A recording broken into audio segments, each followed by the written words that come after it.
अस्सलाम वालेकुम स्टूडेंट, उम्मीद करता हूँ आप सब खैरियत से होंगे। सबसे पहले बेटा आपको ओवरव्यू देता जाऊँ प्रीवियस लेक्चर्स का, जिसमें हमने level 0 DFD, level 1 DFD, level 2 DFD discuss किया था डिटेल के साथ।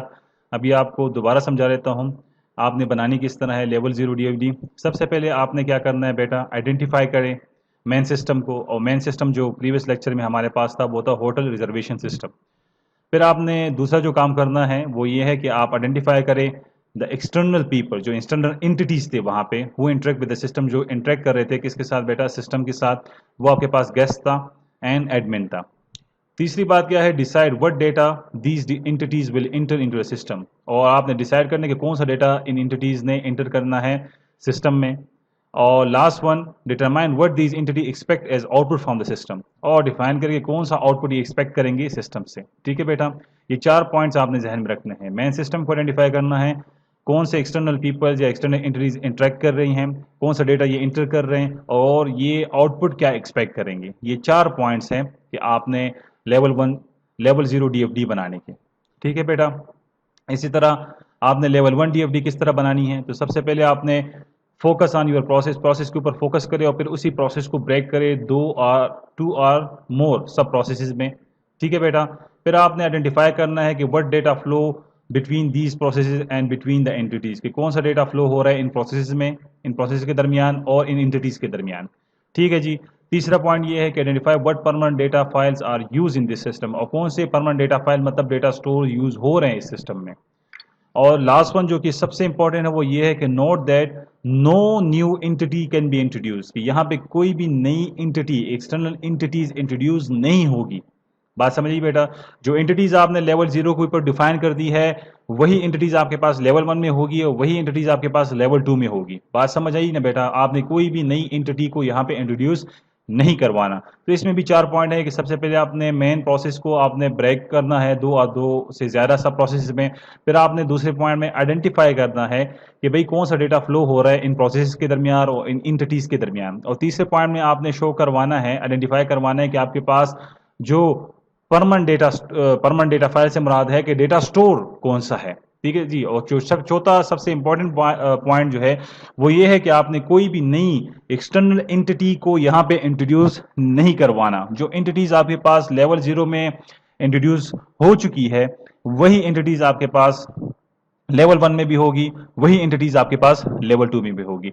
और इसके साथ अगर आपने लेवल 2 डीएफडी बनाना है तो वही आपने अगेन इस प्रोसेस को 2 और मोर सब प्रोसेस में डिवाइड करना है आगे, और उसमें तमाम क्यूरी प्रोसेसिंग, रिपोर्ट जनरेशन, जितने प्रोसेस हो रहे हैं उन तमाम को शो करवाना है, जितने डेटा स्टोर्स आपके पास यूज हो रहे हैं उन तमाम को शो करवाना है। तो वो थोड़ा एक्सप्लेनेटरी फॉर्म हो जाते हैं उसके। ठीक है बेटा, तो ये आपके पास ओवरव्यू था प्रीवियस लेक्चर्स का।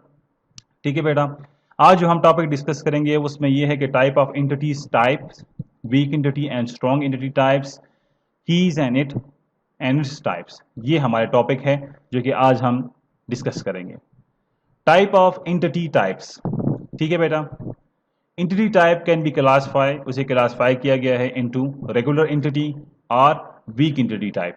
ठीक है जी, regular entity type mean strong entity type, और वीक एंटिटी टाइप आपके पास दो टाइप्स है इसके, मतलब दो चीज़ों में दो में इसे क्लासिफाई किया गया, डिवाइड किया गया है। एक आपके पास है रेगुलर एंटिटी टाइप्स और वीक एंटिटी टाइप्स। ठीक है जी, regular entity types are also called strong और इंडिपेंडेंट एंटिटी टाइप्स, मतलब इंडिपेंडेंट, किसी के ऊपर डिपेंड नहीं कर रहा, इंडिपेंडेंट है। Whereas weak entity types are also called dependent entity types, और वीक एंटिटी टाइप जो है उसे हम कहते हैं डिपेंडेंट एंटिटी टाइप, जो कि डिपेंड करता है किसी और एंटिटी टाइप के ऊपर। बात समझ आएगी बेटा, तो एंटिटी टाइप्स को दो में क्लासिफाई किया गया है, रेगुलर एंटिटी टाइप्स में और वीक एंटिटी टाइप्स में। ठीक है जी, can be classify into regular entity types और weak entity types. Regular entity types आपके पास क्या है जी, स्ट्रॉन्ग और इंडिपेंडेंट एंटिटी टाइप्स हैं, जो किसी भी एंटिटी टाइप के ऊपर डिपेंड नहीं करता। वीक एंटिटी टाइप जो है वो आपके पास डिपेंडेंट एंटिटी टाइप्स है, जो किसी एंटिटी के ऊपर क्या कहेंगे बेटा, डिपेंडेंट है। Weak entity type and strong entity types. The strong entity is the one whose existence does not depend upon the existence of any other entity in a schema. जिसकी मौजूदगी इंस्टेंस जो है वो डज नॉट किसी के ऊपर depend नहीं करता the instance of any other entity in the schema. तो यहां से मुराद ये कि जो स्ट्रॉन्ग एंटिटी है उसकी मौजूदगी यानी उसका होना किसी के ऊपर डिपेंड नहीं करता। बात समझिए ना, स्कीमा में, टेबल में, ठीक है ना बेटा। तो स्ट्रॉन्ग एंटिटी जो है वो क्या है जी, इंडिपेंडेंट है, जो किसी के ऊपर डिपेंड नहीं करती। बात समझ आ रही है ना बेटा। तो यहां पर यही लिखा है कि is the one whose instant does not depend on the instant of any other entity. किसी दूसरी एंटिटी की मौजूदगी पर उसका डिपेंडेंट नहीं है। ये आपके पास क्या है जी, इंडिपेंडेंट है। It is denoted by single rectangle, और इसे हम डिनोट करते हैं सिंगल रेक्टेंगल से। फिर आपको बता दें कि स्ट्रॉन्ग जो एंटिटी होती है ये इंडिपेंडेंट होती है, ये किसी एंटिटी के ऊपर डिपेंड नहीं करती बेटा, ठीक है ना। सिंपली ये है, a strong entity always has the primary की, और स्ट्रॉन्ग एंटिटी जो होगी उसकी हमेशा प्राइमरी की होगी in the set of attributes, उनके उसके एट्रीब्यूट्स की सेट में, that describe the strong entity, जो कि डिफाइन करता है आपके पास क्या जी, डिस्क्राइब करता है कि ये स्ट्रॉन्ग एंटिटी है। दूसरी जो इंपॉर्टेंट बात मैंने कह दी वो ये है कि स्ट्रॉन्ग एंटिटी के एट्रीब्यूट में से एक एट्रीब्यूट प्राइमरी की लाजमी होगा, जो कि आइडेंटिफाई, जो कि डिस्क्राइब करेगा कि ये स्ट्रॉन्ग एंटिटी है। It indicates that each entity in strong entity set can be uniquely identify, जो कि इंडिकेट करता है, बताता है कि each entity in strong entity set can be uniquely identify. एक एंटिटी जो स्ट्रॉन्ग एंटिटी सेट में है वो यूनिकली आइडेंटिफाई है आपके पास। बात समझ आई। तो पहली बात ये है बेटा, 3 पॉइंट इसमें मेन पॉइंट थे। पहले पॉइंट ये था कि भाई जो स्ट्रॉन्ग एंटिटी है वो इंडिपेंडेंट है, वो किसी भी एंटिटी के ऊपर डिपेंड नहीं करता, ठीक है जी। उसे हम डिनोट करेंगे सिंगल रेक्टेंगल से। दूसरी बात जो हमने की कि भाई स्ट्रॉन्ग एंटिटी के एट्रीब्यूट्स में से एक एट्रीब्यूट लाजमी प्राइमरी की होगा, क्योंकि वो क्या करे, तीसरा पॉइंट ये था कि वो यूनिकली आइडेंटिफिकेशन करें, ठीक है जी। प्राइमरी की होगा तो इससे हमें ये भी पता चलेगा कि भाई ये स्ट्रॉन्ग एंटिटी है, और साथ में यूनिक आइडेंटिफिकेशन भी हमारी हो जाएगी। बात समझिए बेटा यहां तक।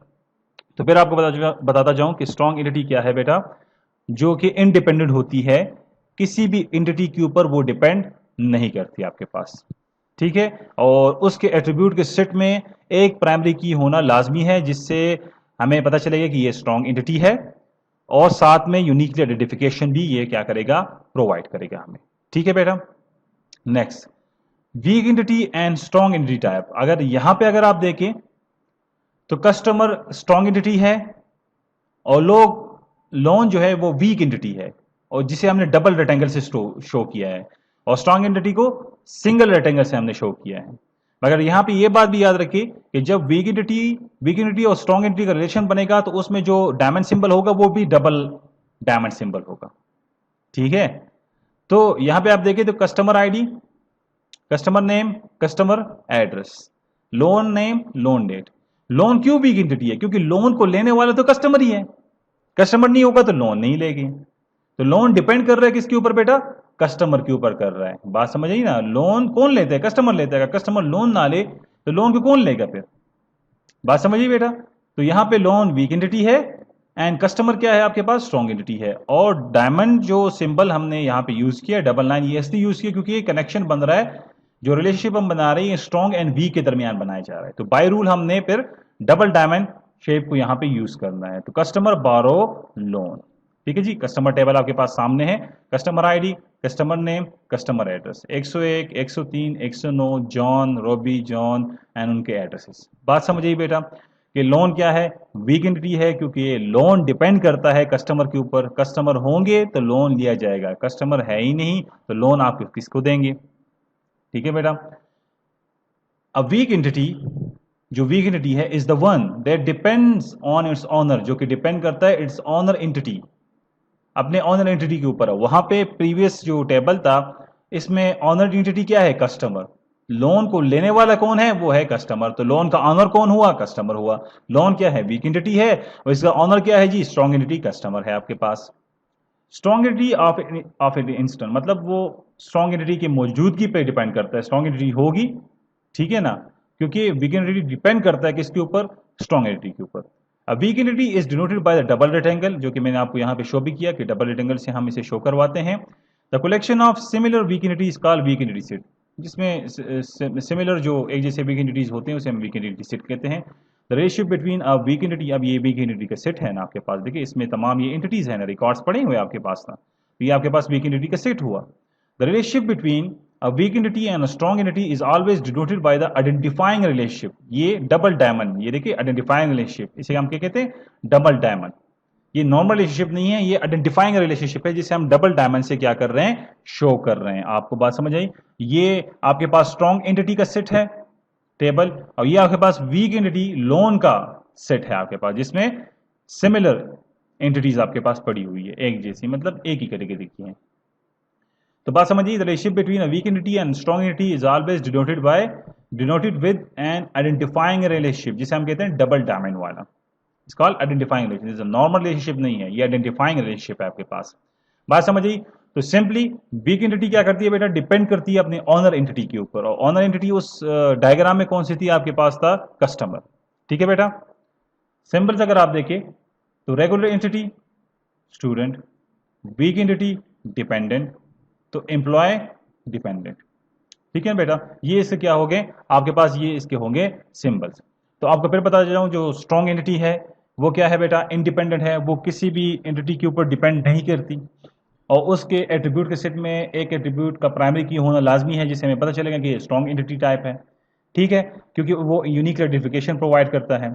वीक एंटिटी जो है वो आपके पास डिपेंड करती है ऑनर एंटिटी के ऊपर। ठीक है बेटा? और उसका जो रिलेशनशिप जो बनाएंगे हम, वो आइडेंटिफाइंग रिलेशनशिप होगा वी स्ट्रॉन्ग एंटिटी के साथ, डबल डायमंड से हम उसे क्या करेंगे, रिप्रेजेंट करवाएंगे। और वीक एंटिटी का जो रेक्टेंगल है वो डबल रेक्टेंगल होता है आपके पास, जिस तरह डबल डायमंड के लिए रिलेशनशिप का सिंबल यूज कर रहे हैं, तो यहाँ पे डबल रेक्टेंगल हम यूज करेंगे वीक एंटिटी के लिए, वीक एंटिटी टाइप के लिए स्पेशली। ठीक है बेटा? Thank you. आज के लेक्चर में हमने एंटिटी टाइप्स डिस्कस किए, जिसमें हमने रेगुलर एंटिटी टाइप और वीक एंटिटी टाइप को डिस्कस किया। Regular entity type mean strong entity type, और वीक एंटिटी टाइप में आपके पास जो कि डिपेंड करती है ऑनर के ऊपर। ठीक है बेटा? डिटेल के साथ हमने डिस्कस किया। नेक्स्ट टॉपिक में इंशाल्लाह अगले टॉपिक जो नेक्स्ट वीडियो में हम इंशाल्लाह अगले टॉपिक्स डिस्कस करेंगे। Thank you.